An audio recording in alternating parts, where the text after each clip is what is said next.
Hello and welcome to Right Talk Wednesday. I'm Kit Kalestow, your host, and I am here this week with Sandra Bond, who writes fantasy, or as she describes it, it is called Sparkling Slipstream, which sounds very fascinating to me. I am looking forward to talking about fantasy in maybe a little bit different light than some of our listeners may think about it traditionally, and just to get to know more about Sandra and her book. So welcome, Sandra. Thank you so much for being here. Yeah, thank you for having me on. Great. Well, before we kind of dive into your writing, is there anything that you'd like to tell our listeners or viewers about yourself or your books, or shall we just jump right in? Well, I'll give you the very brief standard kind of introduction, which is that I've been writing fiction now, for about 10 years, and about half of that time I've actually been publishing it. I have 3 novels published and 1 collection of poetry and a bunch of short stories, and these are all more or less in the science fiction fantasy genre, apart from the poetry. But I think you wanted to focus some more on that, didn't you? Yes, we did, although we can certainly talk about poetry as well. That's a field that I'm afraid I'm probably not as knowledgeable about as I should be. No, that's okay.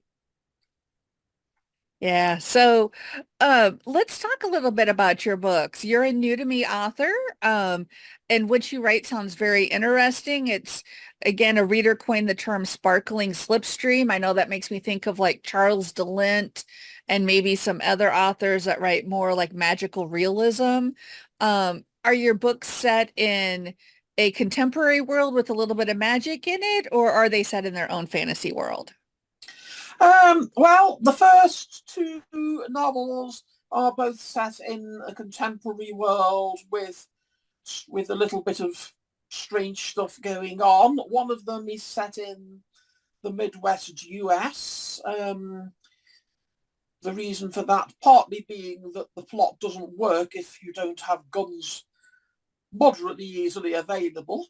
And the other one is set in the British Midlands, which is more, the area where I live myself. Great. Well, that sounds really interesting. And I like that you brought up that kind of the elements of the story dictate where it needs to be set, because you're right. There's very different regulations around different things in different countries. So that's always important to set your stories where such things are plausible. Why don't we start? I'm in the Midwest of the US, so why don't we start by talking about that book? What's the title, and can you tell us a bit about it? Yeah, certainly. That book is called The Psychopath Club, and the one sentence elevator pitch for it was that it's a sort of psychological thriller with supernatural elements, a la Stephen King. It's only fair to admit, here and now, that it hasn't exactly challenged Stephen King in the bestseller stakes. But when I was writing it, I thought that this was as a well trodden path that didn't seem to ever seem to be lacking in people who wanted to read that kind of book. Um, it took several years for me to find a publisher for it. But fortunately, when I did, it was a very supportive one, who is also the publisher who's published my subsequent 2 novels.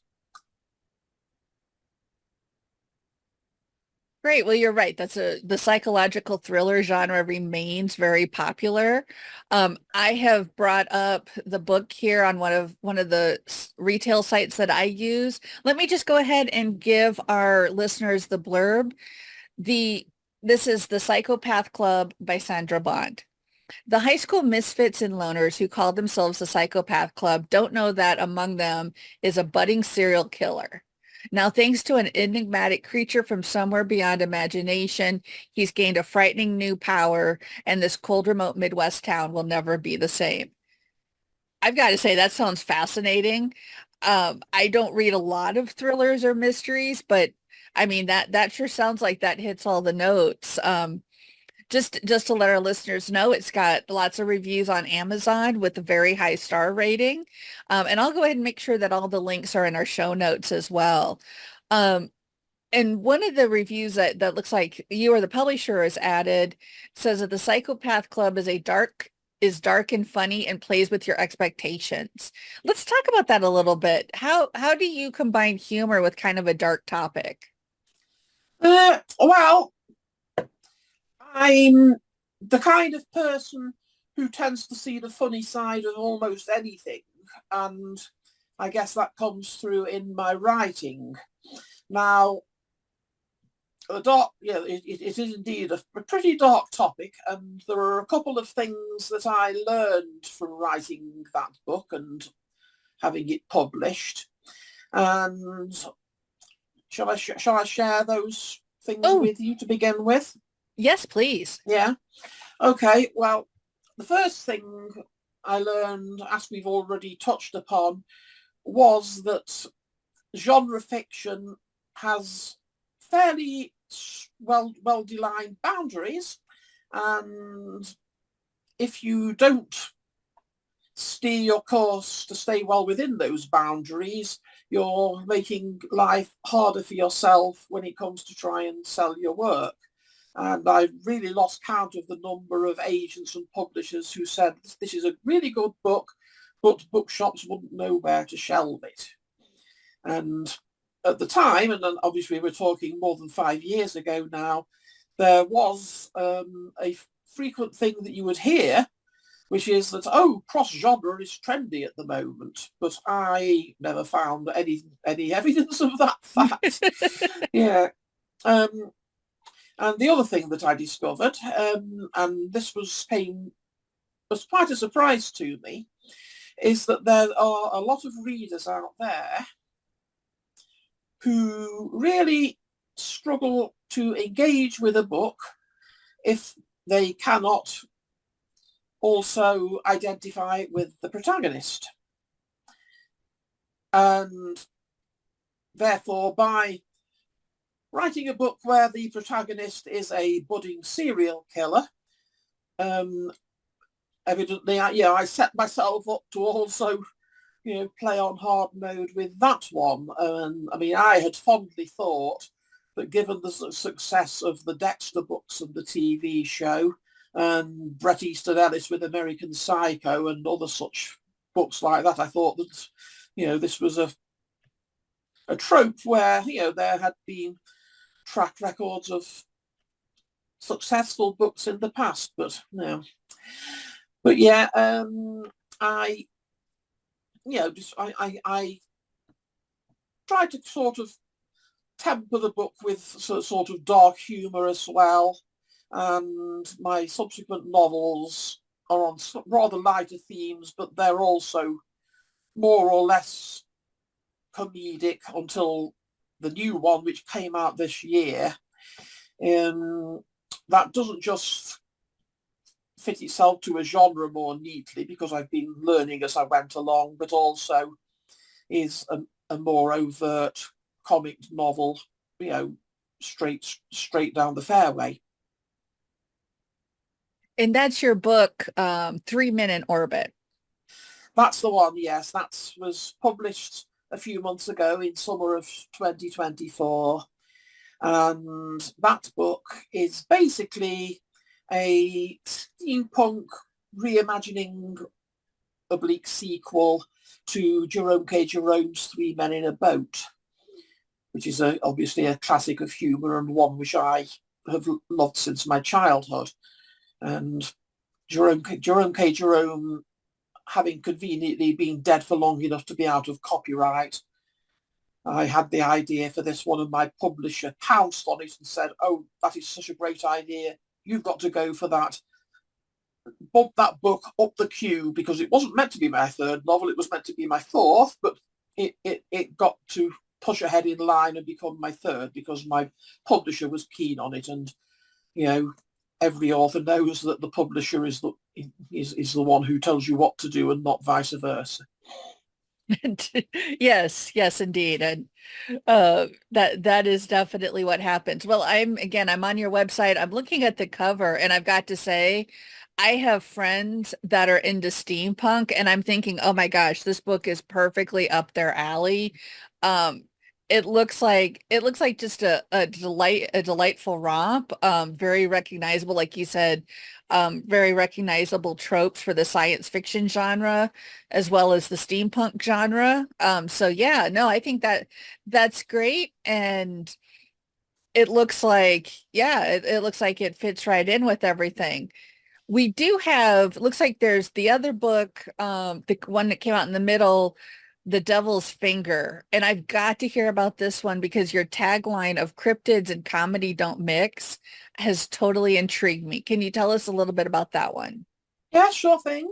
That is my second novel, and the one sentence description for that one would be to imagine a Simon Pegg and Edgar Wright film, except in novel format.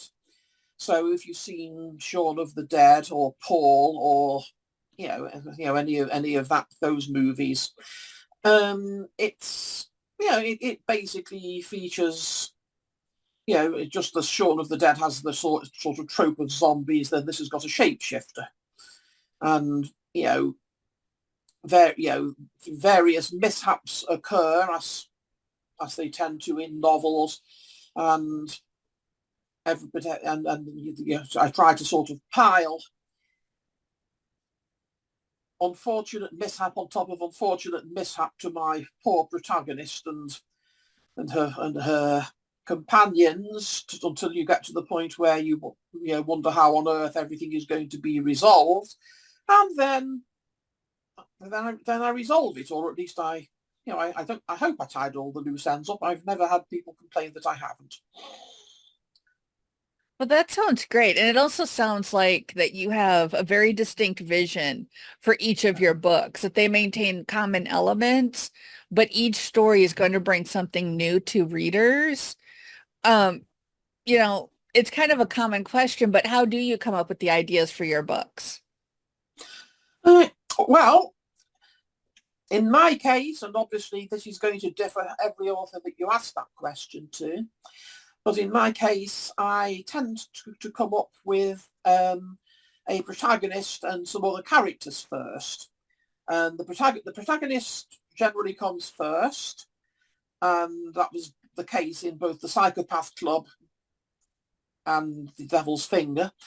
In the Psychopath Club, I sort of got to wondering, well, here is Dexter, in books and on TV, and he gets this endless stream of people to murder who really deserve to be murdered. And this is all very well, but what do you really do with someone in that position who, before they've actually started committing any crimes, what do you do? And that whole book came out of that question I asked myself, which incidentally is a question I've never found an answer to despite having written the book. Then in the second book, having written the first book with a male protagonist, I wanted to switch to a female one, and I came up with the idea of a female comedian who was not getting younger, just as I'm not getting younger, and who was seeing her popularity start to crumble away a little bit. And in both cases there, I was, having come up with the character and then surrounded them with some supporting characters, I just tend then to sort of start writing with an idea of where things are going, but perhaps not a vast idea of how I'm going to get there. And before very long, these characters start to helpfully come up with plots by themselves. And all I need to do then is start to sort of steer them in the direction that I want the plot and their actions to go. And as a consequence of this, when I come to revise my novels, it's pretty standard for me that the first 20% or so of the book takes 80% of the revising, because that's the part that I started writing without a full idea of what the world was and who the people were and what they were all doing. Does that make sense? Makes perfect sense and sounds very common, definitely. I have heard it said, and I firmly believe it, because the way you write kind of is how I write too. I get an idea and I start writing and see what happens. And is that the characters that kind of take the story over are the ones that are fully fleshed out, and they're the most 3D characters, and it's kind of like you're just channeling them. So yeah, that makes perfect sense to me. Yeah. Well, the thing about a good character is that they have their own voice, and as an author, I think it's up to you whether you actually listen to that voice or not, or let them do what they want or not. But in my experience, it tends to make writing easier if you do let them have their head, at least to an extent. Are you familiar with the terms plotter and pantser? Oh, yes, yes. Yes, okay. Well, I mean, I'm mostly a pantser by that argument, in that I write by the seat of my pants, but I do generally have, a target in mind. I've compared it previously to standing on one side of a valley with a sort of fog in the valley. And my job as writer is to send the characters down into that valley, and maybe there's a couple of landmarks sticking out you can just about make out through the fog. But what is really clear is the point at the other side that you want them to come out of the fog and reach. And if you write well and get lucky enough, they will emerge from the fog on the other side, more or less where you expected them to and wanted them to. But what happens in between is the interesting part of mutual discovery. That's a great way to explain that. I've never heard that explained that way, but that's very good, because you can easily visualize that in your mind as far as what you're trying to do with that. I used to be an almost religious plotter until I got so frustrated because the characters kept going off the plot. I was like, okay, clearly I'm not doing something right here. I'm going to listen to my characters, and I've been a pantser ever since. Yeah, I found the same when I've tried to write to too rigid a structure. It feels like trying to write your way out of a straitjacket. It's, I could do it, but it's nowhere near as fast or as enjoyable. It's like handicapping yourself in the sort of writing stakes. Definitely, definitely. Well, let's return here just for a moment to your most recent release. And again, I just want to remind our listeners, I will put all the links to the books in the show notes. What has really caught my eye as I've looked at that book is you've talked about an alternate Edwardian universe. And so again, we've got, kind of the steampunk motif, but they're in space. Looks like there's a bank robbery, there's the suffrage movement, and some shady fraudsters. Can you elaborate on that a little bit?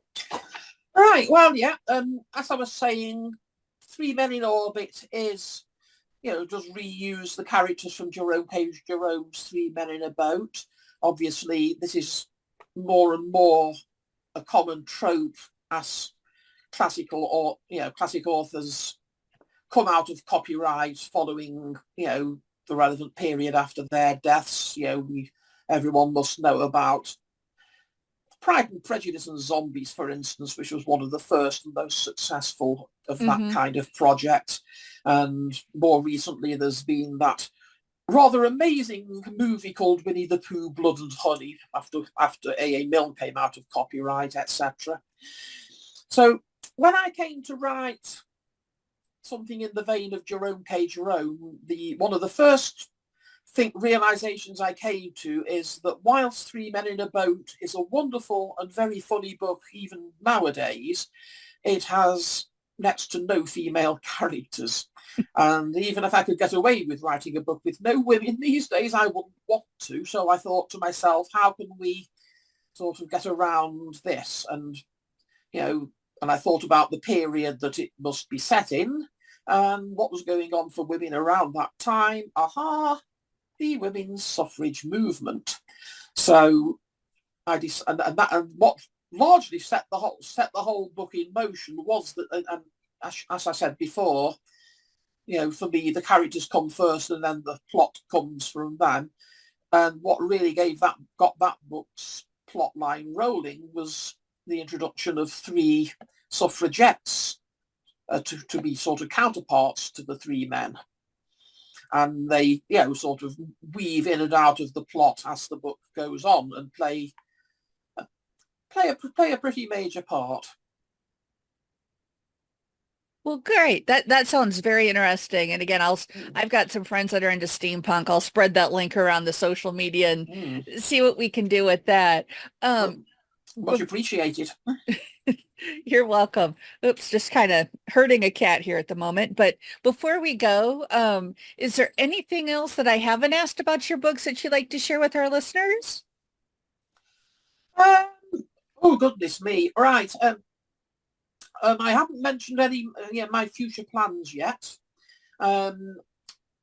It's interesting that you mentioned earlier about how my books were sort of largely set in this world, because the next project, which I've been talking about with my publisher, is a step into heroic fantasy and my own world, and also a step into embarking upon a series rather than a standalone book, because, as I'm sure you're aware, it is a truism of today's publishing field that series sell, and I wanted to sort of stretch my imagination and see if I could come up with an entire coherent world setting rather than just borrowing the one that we're all more or less familiar with anyway. So yes, that is hopefully going to be the next one coming out at some point, about a year away, possibly more. We haven't actually scheduled it for definite, and the title for that one is Juniper's Harp. Sounds very interesting. You'll have to let us know about it when it comes out next year. Thank you. I certainly shall. Great. Well, again, that link is going to be in the show notes, but Sandra's website is sandra-bond.com, and you are welcome to go there, check out any, books, read more about, Sandra's plans. And thank you so much for being here on Right Talk Wednesday. I really appreciate it. That's okay. And just to say that the dash in sandra-bond.com is important, because if you don't use it, you will find yourself on the website of a Californian dog walker. Well, there's worse websites to find yourself on. Yeah. But right. Yes. Great. Well, thank you so much for being here. I have very much appreciated and enjoyed our conversation. Well, thank you again for having me, and I've enjoyed it too.